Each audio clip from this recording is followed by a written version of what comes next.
To jama'a assalamu alaikum masu sauraro, barkanmu da wannan lokaci ga bita labaran mako daga nan sashen Hausa na TCR tare da ni Sabiu Abdullahi da kuma yar uwa abokiyar aiki na Sadiqat Aisha Umar Maimunare.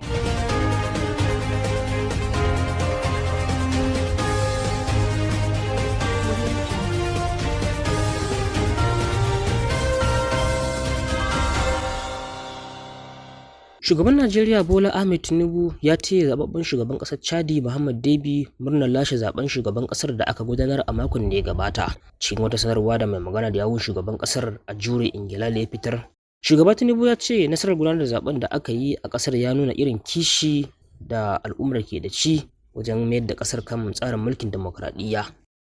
Gwamnatin jihar Zamfara ta nesanta kanta daga sulhu da 'yan bindiga domin kawo ƙarshen ta'addanci da jihar ke fama da shi.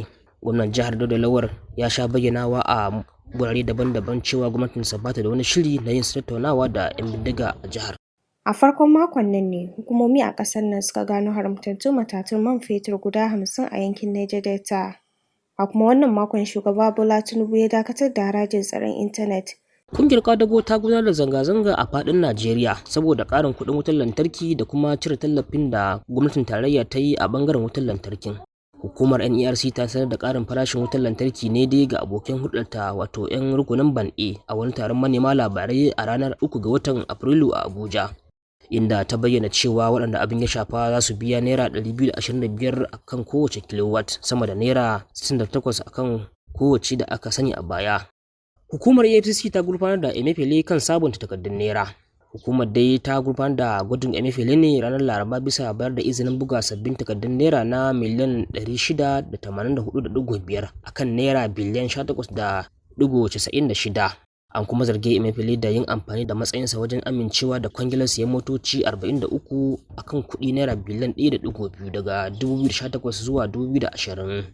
Gwamna Mai Malabuni na jihar Yobe ya bayar da umarnin rusa duk masu shingen tsaron ababen hawa na Gashuwa da garin Alkali da ke ƙananan hukumomin Bade da Busari a jihar.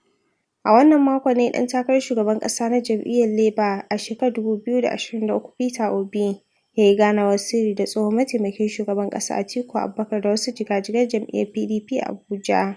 Obi ya kuma gana da tsohon gwamnan jihar Jigawa Sule Lamido da tsohon shugaban majalisar dattawa Bukola Saraki. Lamarin da ya janyo cece-kuce a kan yiwuwar haɗakar haɗin gwiwa gabanin zaɓen shekarar 2027. Hukumar Alhazai ta ƙasa wato NACON ta bayyana cewa za a kammala jigilar mahajjata daga Najeriya zuwa ƙasar Saudiya a ranar 10 ga watan Yuni kuma kafin wannan lokaci. 'Yan kwadago sun yi watsi da albashin naira 48,000 ga ma'aikatan Najeriya a matsayin sabon albashi mafi karanci ga ma'aikatan ƙasar. Baya dai kungiyar kwadago ta NLC ta gabatar da buƙatar tsayar da mafi karancin albashi akan naira 615.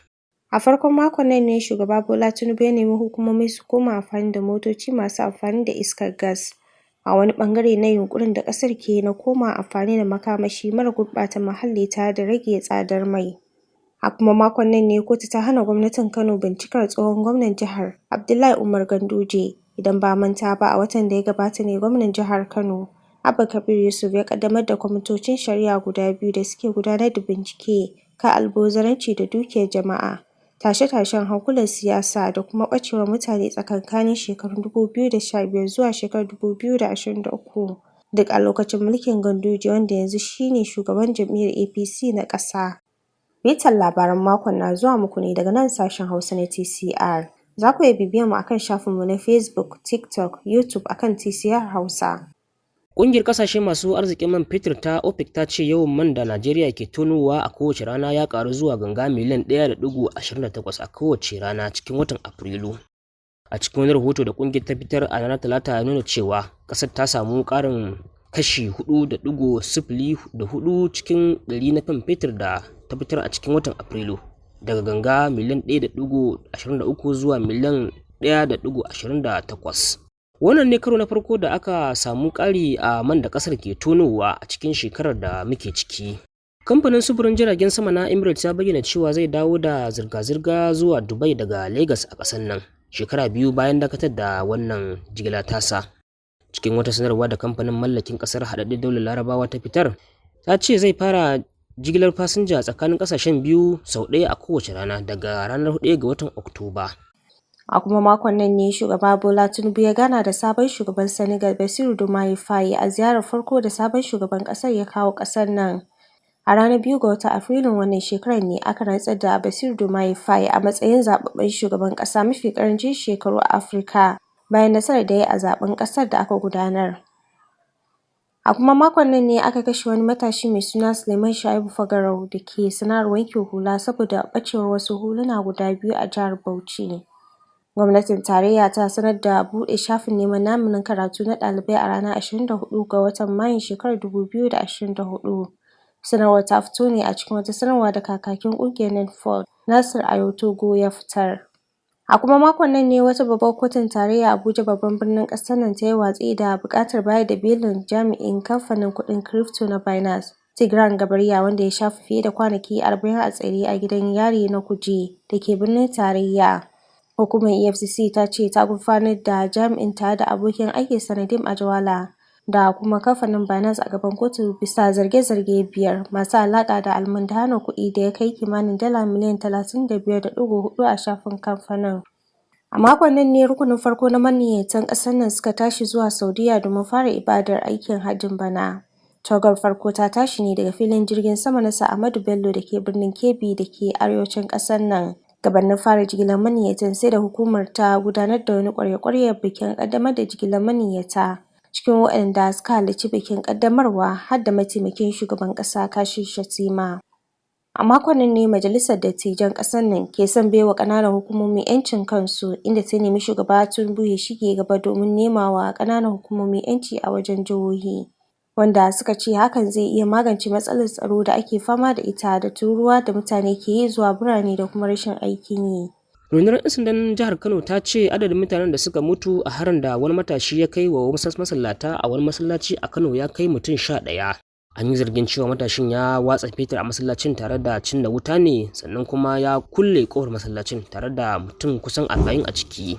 Rahotanni dai sun ce matashin ya kai harin ne sakamakon rigima kan rabon gado da yake ciki. Lamarin ya faru ne a ranar Laraba a lokacin da mutanen ke gabatar da sallar asuba a garin Abasawa da ke yankin karamar hukumar Gezawa ta jihar Kano. Gwamnonin yankin arewa maso gabashin Najeriya sun bayyana damuwarsu kan yadda suka ce gwamnatin Najeriya na nuna musu wariya a bangaren ayyukan ci gaba da gwamnatin tarayya ke yi, musamman kan tituna na mota da layin dogo da za su haɗa yankin da sauran sassan ƙasar. A ƙarshen makon nan ne matatan mai ta Dangote ke shirin sayo aƙalla ganga miliyan 24 na ɗanyen man fetur daga Amurka nan da shekara mai zuwa domin ƙarfafa ayyukan matatar.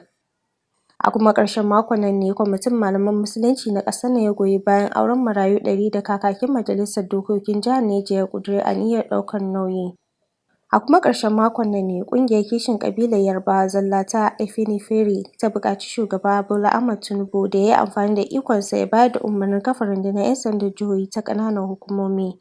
Sakataren yaɗa labarai na ƙungiyar Jare Ajayi ne ya fitar da sanarwar da ke ɗauke da kwanan watan Asabar a Ibadan, babban birnin jihar Oyo. Duka ƙarshen bitar labaran makon kenan daga nan sashen Hausa na TCR.